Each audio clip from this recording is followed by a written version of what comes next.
Assalamualaikum warahmatullahi wabarakatuh. Oke, di video kali ini kita akan melanjutkan pembahasan mengenai pengembangan aplikasi berbasis web, yang mana kita sudah masuk ke sesi 10 ya.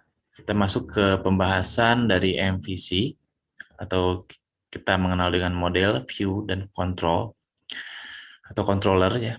Nah, setelah sebelumnya kita udah membahas dasar dari penggunaan sebuah konsep apa ya pengkondisian dan pengulangan ya. Kalau pengkondisian kita menggunakan if gitu kan. Terus ya kalau pengulangan itu ada for, terus ada do while gitu ya.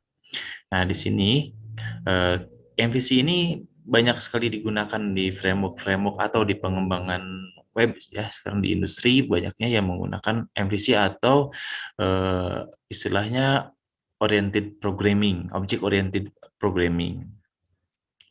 Oke, baik. Ini yang akan kita bahas sekilas mengenai OOP dan dasar dari MVC. Kalau OOP ini nanti untuk pembahasan lebih lengkapnya lagi, insya Allah ada di pertemuan selanjutnya. Kalau sekarang ada sekilas atau dasarnya dulu saja. Oke, sini apa yang disebut dengan OOP? Istilah OOP mungkin dari mata kuliah yang lain udah pernah dibahas atau mungkin jadi mata kuliah yang udah pernah kalian dapatkan ya. OOP ini merupakan Object Oriented Programming atau suatu metode pemrograman yang berorientasi pada objek bertujuan untuk mempermudah pengembangan program. Ya, setiap objek memiliki objek yang lebih kecil lagi. Setiap objek dapat saling berkomunikasi dan saling mengirim pesan.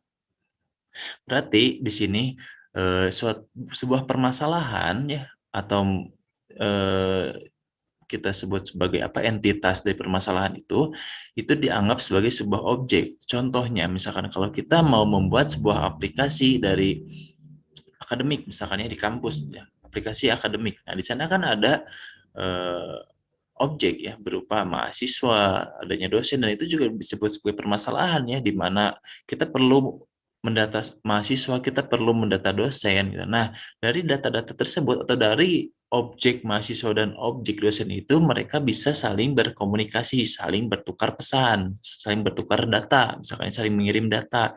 Nah, seperti itu. Jadi misalkan ada muncul entitas baru mengajar. Nah, berarti di situ ada dosen mengajar mahasiswa. Nah, berarti adanya sebuah data yang saling dikirim ya, gitu. Itu yang disebut itu yang dimaksud setiap objek dapat saling berkomunikasi dan saling mengirim pesan. Nah, kenapa harus OOP? Nah, program menjadi lebih memiliki struktur, artinya lebih rapih ya, di mana fungsi-fungsi, properti atau atribut ya, metodenya itu dibuat atau terbungkus lah ya, artinya mereka tidak disatukan dalam satu struktur coding ya, tidak ya, tapi ini dipisahkan menurut atau sesuai dengan objeknya, sesuai dengan fungsinya, sesuai dengan atributnya. Lebih mudah dalam pengembangan program yang melibatkan tim, betul ya, karena ini terpisah ya, si bagian program-programnya dia terpisah menjadi atau terbungkus menjadi fungsi-fungsi tersendiri ya, dan objek-objek tersendiri. Nah, itu bisa lebih mudah pada saat proses pengembangannya. Lalu pada saat maintenance-nya juga ya, kalau ada error itu lebih mudah. Contohnya gini, saya mempunyai coding koneksi ke database ya, koneksi ke database dan saya memiliki 5 halaman.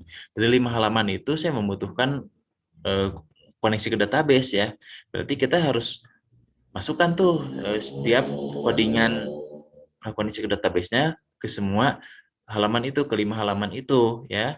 Nah, kalau misalkan ada error di koneksinya, nah itu cukup satu file aja yang di modifnya ya, yaitu file koneksi database misalnya atau file konfigurasinya.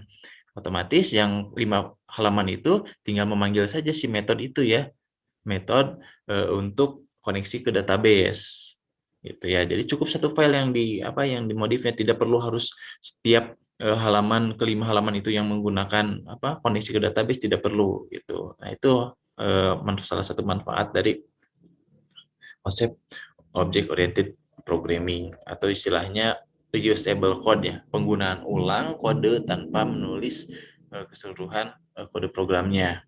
Ya, jadi cukup dari sumbernya aja, file sumbernya aja yang kita modif gitu. Nah, prosedural versus OOP. Nah, kelebihan prosedural yang pertama efektif digunakan untuk menyelesaikan masalah kecil, ya, memperhatikan urutan langkah-langkah perintah secara sistematik, logis, dan tersusun berdasarkan algoritma yang sederhana. Kekurangannya tidak cocok untuk menyelesaikan masalah kompleks, beban perbaikan program lebih besar. Nah, jadi ini si programnya itu dia sangat memperhatikan urutan, ya, jadi dieksekusinya berdasarkan urutan programnya, misalkan dari satu sampai akhir. Nah, semua fungsi, semua atribut, ya, semua apa metode-metodenya dia ada di dalam satu file secara terstruktur gitu, dan itu jelas nanti kalau si si studi kasusnya kompleks misalkannya, jelas itu akan menjadi masalah karena kemungkinan satu file itu akan banyak sekali atau mengandung banyak sekali modul-modul, ya, atau fungsi-fungsi, ya, seperti itu. Kelebihan OOP, data dan fungsi dibungkus ke dalam kelas dan objek, efektif digunakan untuk menyelesaikan masalah yang kompleks. Objek dan kelas dapat digunakan kembali atau reusable code. Tantangan OOP, memahami istilah baru yang ada pada OOP, yang selanjutnya implementasi konsep OOP. Artinya ya kalau kita mau menggunakan OOP itu pasti ada istilah-istilah baru, ya, atau keyword-keyword baru yang kita gunakan, atau kita eh, belajar struktur yang baru seperti itu, ya. Nah, salah satunya itu ada konsep MVC. Nah, itu MVC yang dia juga menggunakan Object Oriented Programming. Nah, di sini gambar dari MVC. MVC itu adalah model, view, dan controller. MVC disebut sebagai pola arsitektur pada perancangan perangkat lunak yang berorientasi pada objek. Bisa diterapkan di pemrograman lain selama si pemrograman tersebut support terhadap OOP, ya. Nah, tujuannya apa MVC? Ya, pada intinya dia tujuannya memisahkan antara tampilan, data, dan proses. Tampilan itu seperti apa? Ya view atau eh, halaman yang menjadi presentasinya, ya, lapisan presentasinya. Misalkan kita lihat web, nah itu tampilannya itu disebut dengan view, ya. Model, nah model itu berkaitan dengan data. Misal kita melakukan input data, klik simpan, nah itu segala sesuatu yang berkaitan dengan proses ke database, nah itu disebut sebagai model, ya. Kalau controller, nah controller inilah dia yang menjadi penentu atau core-nya di web tersebut. Misalkan dia yang mengarahkan apakah si permintaan dari user ini membutuhkan view, membutuhkan model gitu, maka dia yang menyediakannya, dia yang mengakses ke file-file yang ada di dalam websitenya, ya. Itu fungsi controller. Nah, ini dijelaskan lebih lengkapnya. Controller komponen utama yang mengendalikan alur proses, ya. Jadi pertama kali si user itu mau mengirimkan request, nah itu ditangkap oleh controller, ya. Dan si controllernya dia yang mengatur apakah dia membutuhkan view, apakah dia membutuhkan model, gitu, ataukah library, ataukah helper, atau dan lain-lainnya. Segala sumber yang ada di dalam website tersebut. Perantara antara model dan view, menangani pemrosesan pada aplikasi dan menangani aksi, gitu, ya. Lalu untuk view, dia sebut dengan output, ya, apa yang dilihat oleh user, representasi visual dari model dan lapisan presentasi. Artinya dia ya tampilan aplikasinya.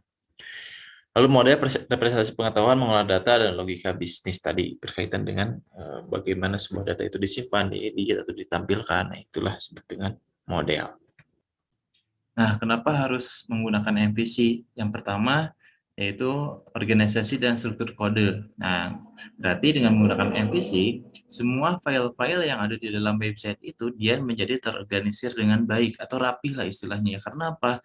Karena setiap modelnya, setiap view-nya, setiap controller-nya dia memiliki foldernya masing-masing, gitu ya.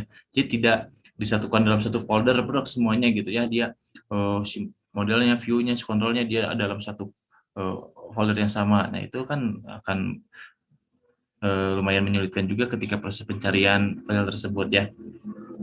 Lalu yang kedua, pemisahan logik dan tampilan tadi, ya. Dia si view-nya dengan si modelnya dia itu dipisahkan, ya.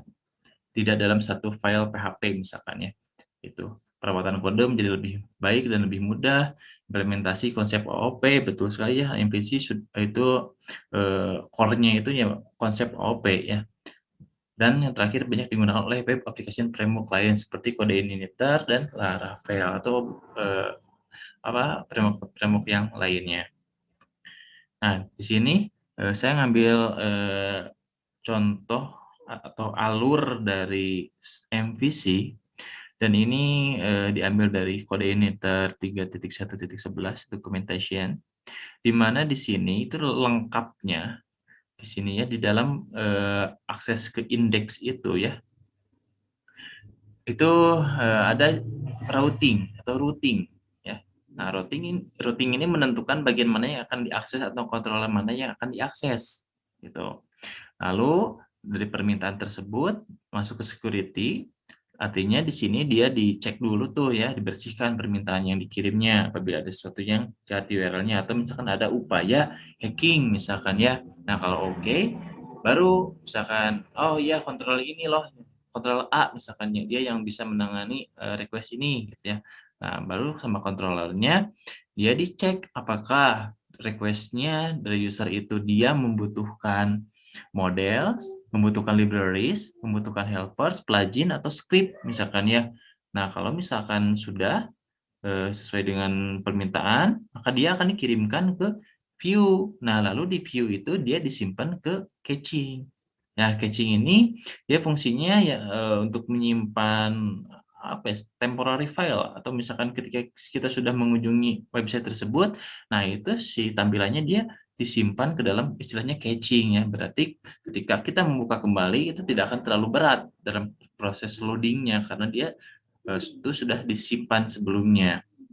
Nah, kalau misalkan di handphone itu sering kita mengenal istilahnya data cache ya, cache data gitu ya. Itu lumayan besar ya, soalnya itu menyimpan data-data kalau kita misalkan pernah membuka game, membuka website, atau misalkan membuka fitur-fitur yang ada di handphone. Nah, jadi untuk proses lebih cepatnya, itu disimpan ke cache gitu ya, cache data. Nah, oke, untuk pembahasan mengenai OOP singkatnya dan MVC dasarnya sudah selesai. Nanti saya harap kalau misalkan masih belum paham bisa explore lebih jauh lagi ke sumber-sumber yang lainnya dan itu sangat bagus ya karena di sini banyak keterbatasan dari eh, materi-materi yang disampaikannya. Nanti kalian bisa eksplorasi lebih lanjutnya yaitu tentu saja akan membantu nanti di proses akhir ya, di proses nanti gimana kalian membuat website dari studi kasus mata kuliah manajemen project ya kalau nggak salah yang berkelompok itu. Oke, saya rasa untuk pembahasan sekarang saya cukupkan sekian. Mohon maaf atas kekurangannya. Terima kasih untuk perhatiannya. Saya tutup. Assalamualaikum warahmatullahi wabarakatuh.